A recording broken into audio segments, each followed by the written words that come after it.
December 8, 1941. The Philippines. One day after Pearl Harbor. The sun is barely up when radar picks up a massive formation heading toward Clark Airfield, the main American air base in the Philippines. The count comes in over the radio. 64 Japanese aircraft. Bombers escorted by 0 fighters. They're 40 miles out and closing fast. At Clark Field, American P-40 fighters scramble. Pilots sprint to their aircraft. Engines roar to life. But there's a problem. Most of the P-40s are still on the ground when the Japanese arrive. The attack at Pearl Harbor has taught the Japanese perfect timing. They hit during the confusion of alert status changes, catching aircraft on runways. The Japanese formation reaches Clark Field. Bombs fall. The runway explodes. Parked aircraft erupt in flames. Machine guns strafe everything that moves. Within minutes, most of America's fighter strength in the Philippines is burning wreckage. But one P-40 makes it into the air. Just one, piloted by Second Lieutenant Boyd "Buzz" Wagner. He's 25 years old, been in the Philippines for 8 months, and he's just watched his entire squadron get destroyed on the ground. Now he's alone at 8,000 feet with 64 Japanese aircraft below him. 64 to 1. The logical response is to run, head inland, land at a secondary airfield, survive to fight another day. Nobody would question that decision. Wagner doesn't run. He pushes the throttle forward and dives straight into the formation. One P-40 attacking 64 Japanese aircraft. What happens in the next 11 minutes will become one of the most audacious aerial combats in American history. And the solution Wagner comes up with, the tactic that lets him survive and inflict devastating losses, will leave both Japanese and American commanders speechless when they hear about it. This is the story of the pilot who refused to run, who attacked impossible odds alone, and who discovered a weakness in Japanese formations that would change how America fought the air war in the Pacific. Boyd Wagner was born in Johnstown, Pennsylvania in 1916. His father was a steelworker. Boyd grew up working class, smart, athletic. He wanted to fly from the time he saw a Barnstormer aircraft at a county fair when he was 12. That aircraft, doing loops and rolls over the fairground, made him decide, that's what I'm doing with my life. He enrolled at the University of Pittsburgh, but dropped out after 2 years. College wasn't teaching him to fly. The Army Air Corps would. He enlisted in 1938, entered flight training, graduated near the top of his class. By 1940, he was a second lieutenant assigned to the 17th Pursuit Squadron, flying P-40 Warhawks. The P-40 wasn't the best fighter in the world. It was sturdy, well-armed, 6.50 caliber machine guns. But it wasn't as maneuverable as Japanese Zeros. American doctrine emphasized diving attacks and energy fighting. Use your speed and altitude advantage. Don't dogfight. Wagner was a natural pilot. His instructors noted he had exceptional spatial awareness and aggressive instincts. He was the kind of pilot who pushed limits, tested boundaries. Not reckless. Calculated aggressive. There's a difference. In August 1941, tensions with Japan were escalating. Wagner's squadron was deployed to the Philippines as part of the American military buildup. They were stationed at Clark Airfield, about 50 miles northwest of Manila. The mission: defend the Philippines from potential Japanese aggression. The American forces in the Philippines knew war was coming. Everyone knew. It was just a matter of when. After Pearl Harbor on December 7, 1941, the when became now. December 8, 1941, the Philippine morning. News of Pearl Harbor had reached the Philippines overnight. American forces were on high alert. Japanese attacks were expected imminently. At Clark Field, P-40s were ordered to patrol sectors, looking for incoming raids. Wagner was leading a 4-plane patrol when the alert came. Radar had picked up a massive formation. The operations officer radioed, "Large enemy formation heading your direction. Estimate 60+ aircraft. Return to base immediately to defend." Wagner's flight turned back toward Clark. But they were 20 miles away. The Japanese were closer. The timing was going to be tight. As they approached, Wagner saw the Japanese formation. It was huge. Bombers in tight formation with Zero fighters weaving above and around them. He counted quickly, at least 50 aircraft, probably more. And below them, Clark Field was visible. American aircraft were still taking off, scrambling to get airborne. Wagner radioed his flight. "We're going in. Follow my lead." His 3 wingmen acknowledged. But as they descended, anti-aircraft fire from American guns on the ground started filling the sky. The gunners couldn't differentiate friend from foe at that distance. They were shooting at everything. Wagner's number 2 called out, "We're taking AA fire. We need to break off." Wagner looked down. The Japanese bombers were starting their run. In seconds, Clark Field would be obliterated. But his own side's anti-aircraft fire was making it impossible to attack. He made a decision. "Break off. Land at secondary fields. I'm going in alone." His wingmen, dealing with anti-aircraft bursts around them, turned away. Wagner kept diving, into the AA fire, into the Japanese formation, alone. The anti-aircraft fire was terrifying. Black bursts of exploding shells. Shrapnel whistling past his canopy. But Wagner knew something about AA fire. It's aimed, not random. The gunners were tracking the Japanese formation. If he positioned himself just right, slightly offset from the formation, the shells would miss him while still missing the Japanese. He adjusted his dive angle, threaded himself through the AA fire. Below him, the Japanese bombers were in perfect formation. 27 twin-engine bombers, he'd count them later from memory, surrounded by 37 Zero fighters, providing escort. Wagner was now at 6,000 feet, diving at over 300 miles per hour, completely alone, about to attack 64 enemy aircraft. The rational part of his brain was screaming this was suicide. The aggressive part was calculating, how do I maximize damage before they kill me? The answer came from training and instinct. Japanese formations were tight, disciplined. The bombers flew close together for mutual defense. The Zeros wove around them in a protective screen. But there was a weakness. There had to be. Tight formations create blind spots. Wagner aimed for the rear of the bomber formation, the trailing aircraft. If he came in from directly behind and below, the bombers' gunners couldn't shoot without hitting their own aircraft. And the Zeros, focused on forward threats, might not see him immediately. He closed to 400 yards, 300 yards, 200 yards. The bombers were massive in his gun sight. Twin engines, glass nose, gunners visible in the dorsal turret. Still, nobody had seen him. 200 yards became 100 yards. Wagner opened fire, all 650 caliber machine guns.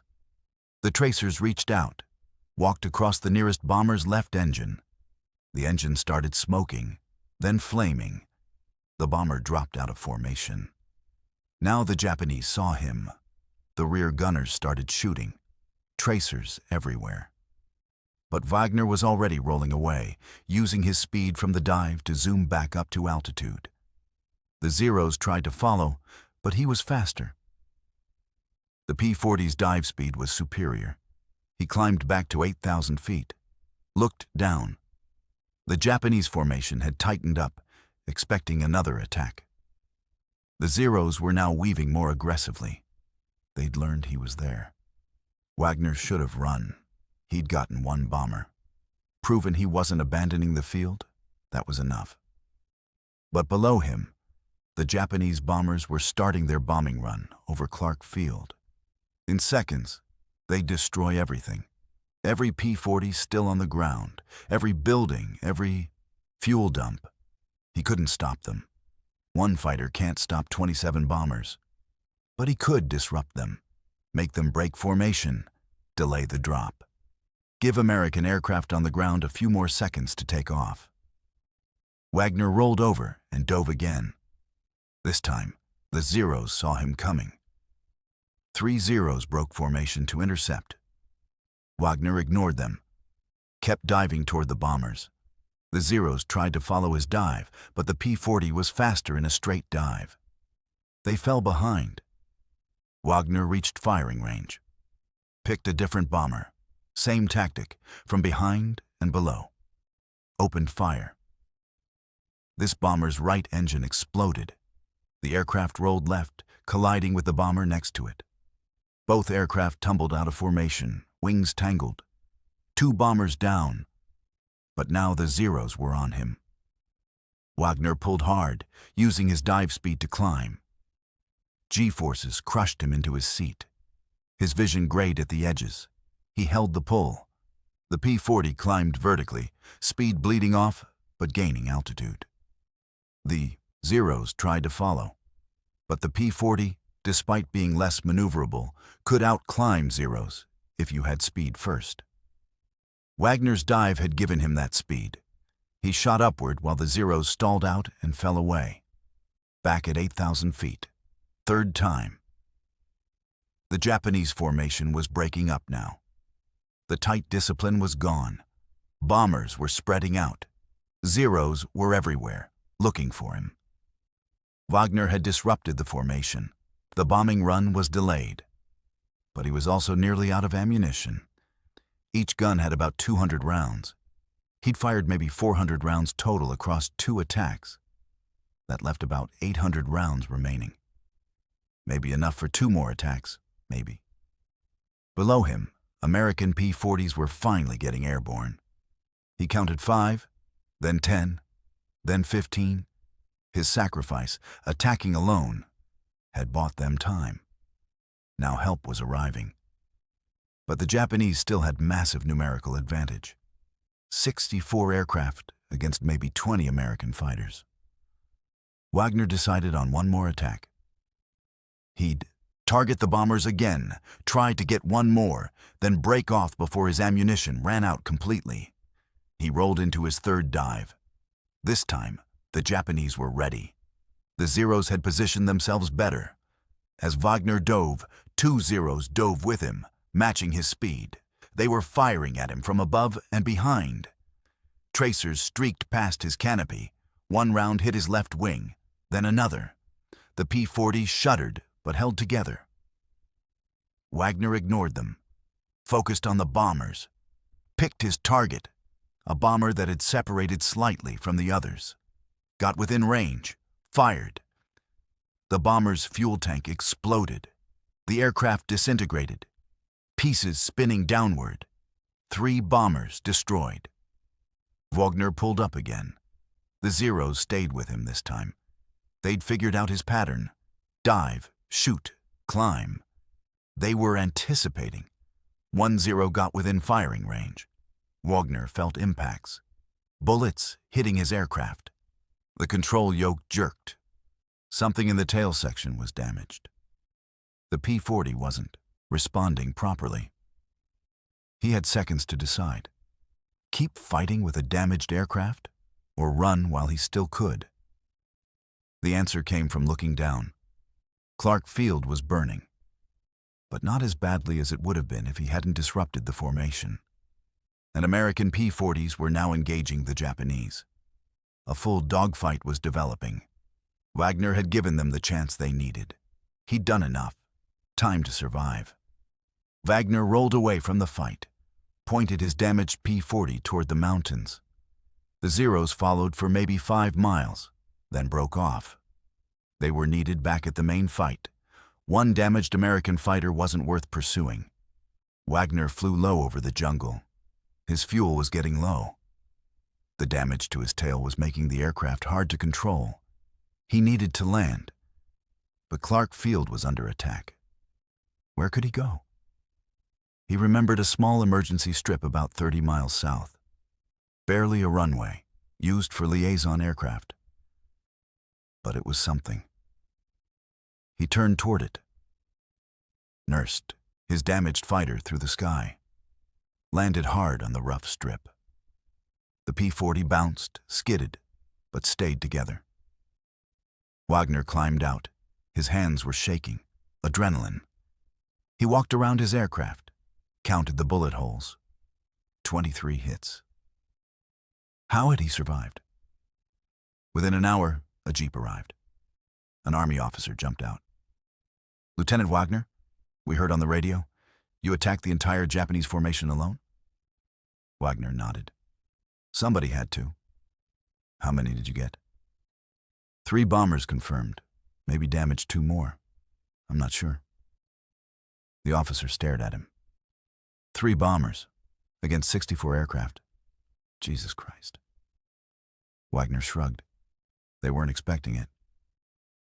That was the key. That was the solution that would leave everyone speechless. The Japanese expected American fighters to use standard tactics, formation attacks, coordinated maneuvers. They didn't expect a single fighter to dive alone into the middle of their formation.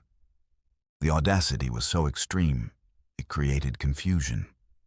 For those first 2 attacks, the Japanese didn't know how to respond.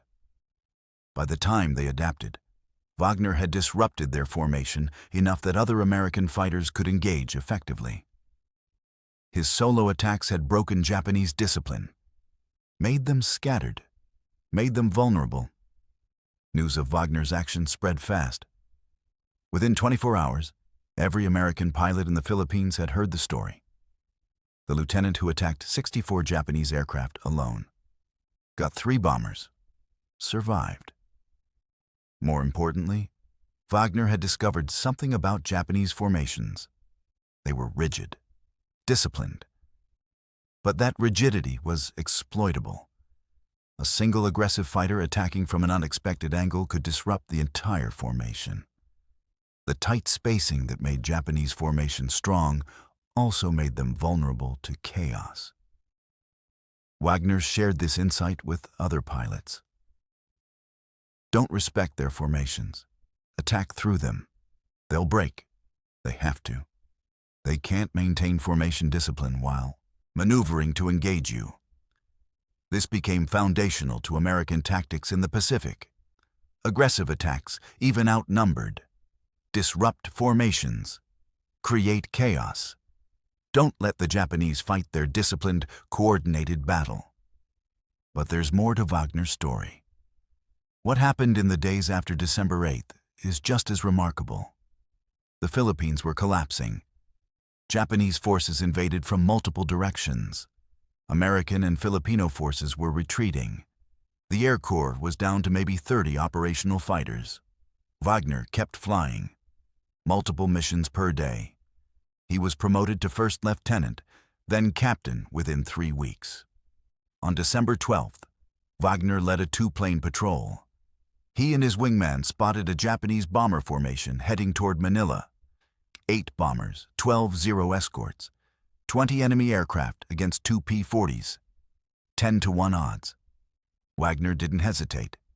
He and his wingman attacked. Used the same tactic. Dive through the formation from behind, shoot the trailing bombers, zoom away before the Zeros could react. They got 2 bombers on the first pass. The Zeros swarmed. Wagner and his wingman split up, forcing the Zeros to divide their attention. Wagner looped around, came back at the formation from a different angle. Got another bomber. His wingman got 1 too. 4 bombers down. The remaining 4 dropped their bombs randomly and fled.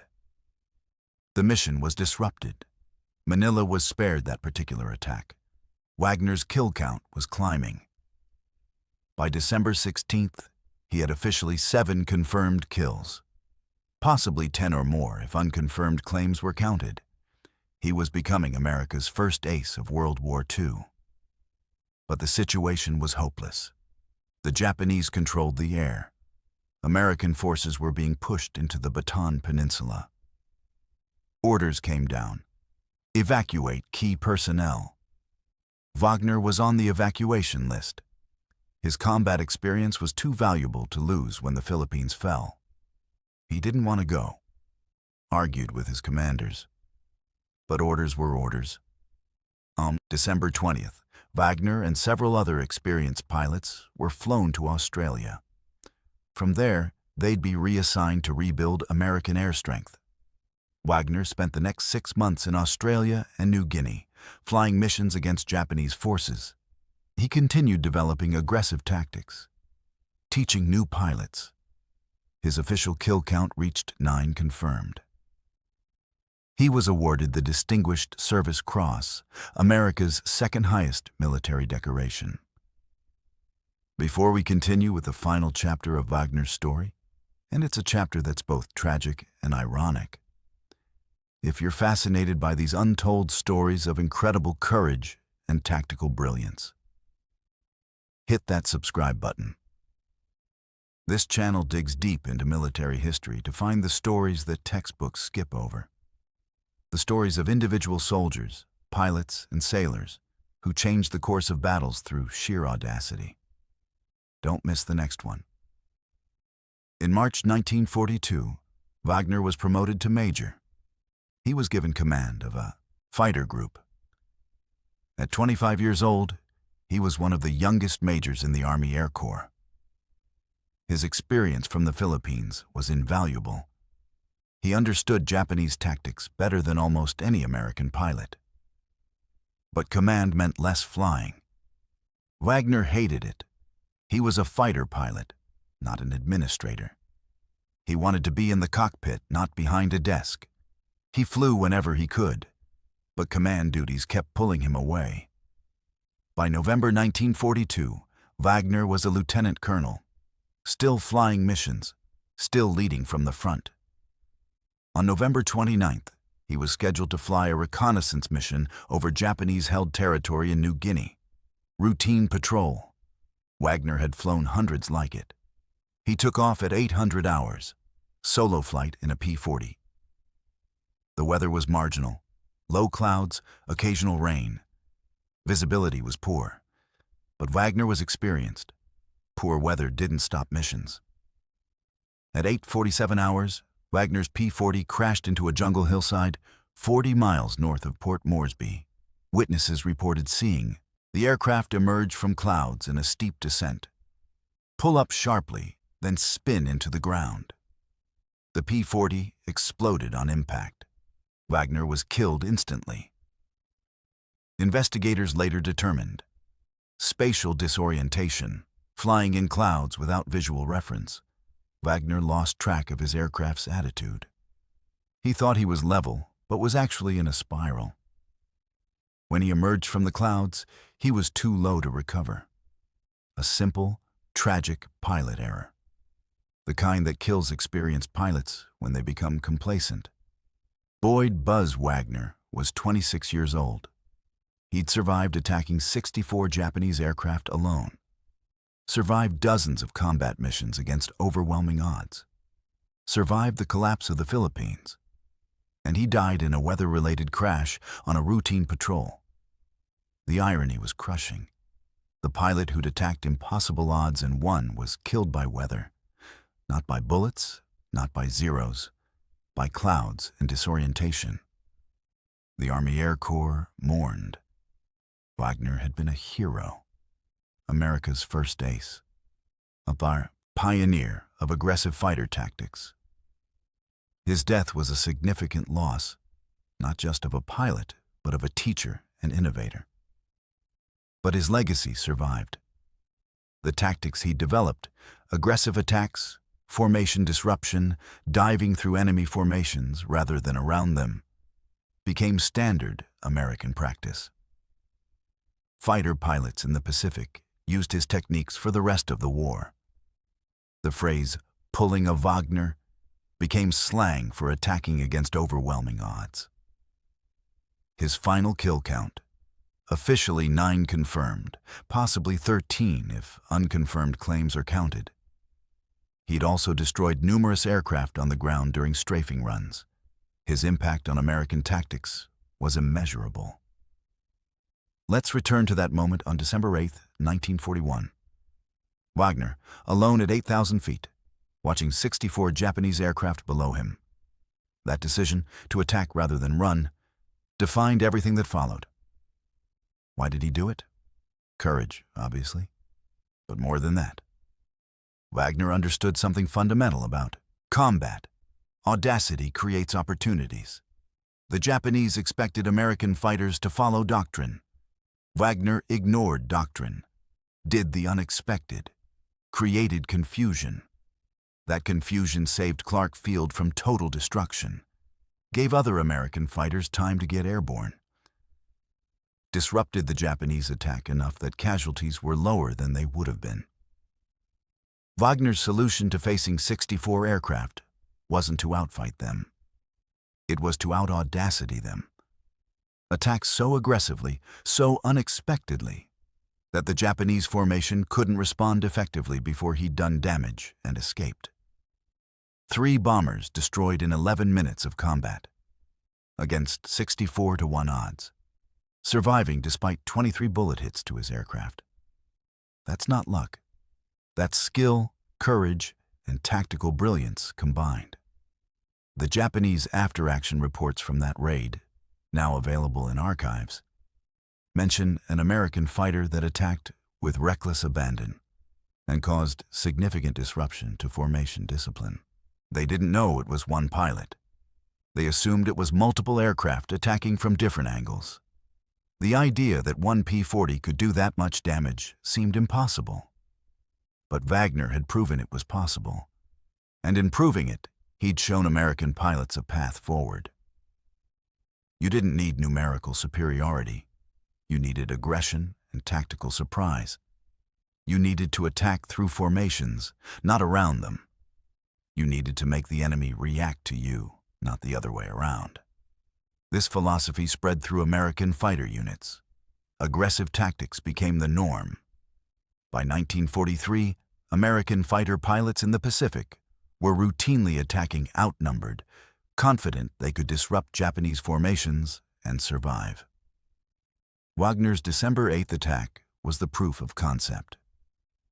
Modern fighter pilots study Wagner's attack as an example of tactical boldness. The decision to attack 64 aircraft alone is analyzed in military academies. Not as something to replicate, situations like that are rare, but as an example of how audacity can overcome numerical disadvantage. The key lesson: rigid formations have inherent vulnerabilities. An attacker willing to exploit those vulnerabilities, even at great personal risk, can achieve disproportionate results.